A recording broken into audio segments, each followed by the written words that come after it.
giraas yi toj nga fi de ma ne giraas yi toj nga fi de ndeysaan moom day moom partem bi di set investir na Ousmane Sonko ndeysaan mu nekk nag surprise wallaay asim la ma yàgg wax rek xam nga ñoom mbiram Ousmane Sonko ñoom ñi nga xamante ne ñoo waay boor bee waa ñàkk jàmm ñu ngi xool injustement ay tappale ak ay kàcc yu ñu ko éliminé yàlla di seet dëgg ki nga xamante ne si la Ousmane Sonko nekk boobu ba tey pour mu bokk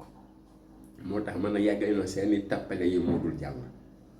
seeni tappale yi du bokk pour lam ngir seeni pexe ngir seeni sos pourquoi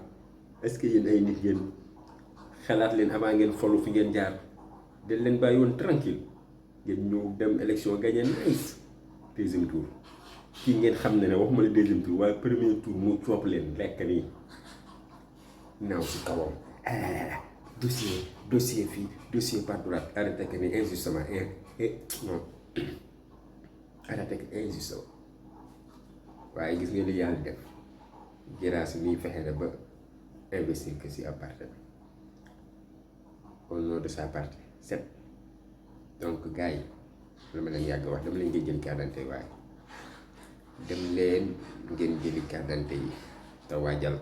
victoire le 25 février 2024 incha allah de Ousmane Sonko dañu waajal tamit la 30 bu ñu ko fàtte en route vers la victoire en 2024 xanaa loolu leer na en mbokk yi préparé leen waaye ba leen ko kenn waxaat de donc grâce yi Moustapha Guirassy ñu ngi laa jaajëfal bu baax lii nag la ñoo wax mbiram yàlla loxob yàlla moo tàmbi si mbiru Ousmane Sonko te billaahi li ngeen xam ne caaxaan du daan dëgg mukk caaxaan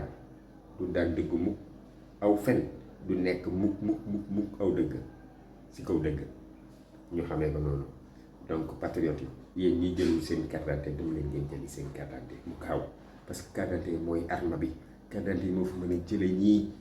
dem leen ngeen jëli seen carte d'identité encore une fois dem leen ngeen jëli seen carte d'identité ba leen ko tayal na leen ko jaral acca kontaan rek ba leen fàtte nag abonné si sama chaîne YouTube Mbaye Madiaw TV nag Mbaye Madiaw TV bi da leen si abonné ginnaaw bu ngeen abonné si chaîne bi waaye daf leen ngeen abonné si sama chaîne YouTube nag Mbaye Madiaw TV la waaw waaye tamit waaw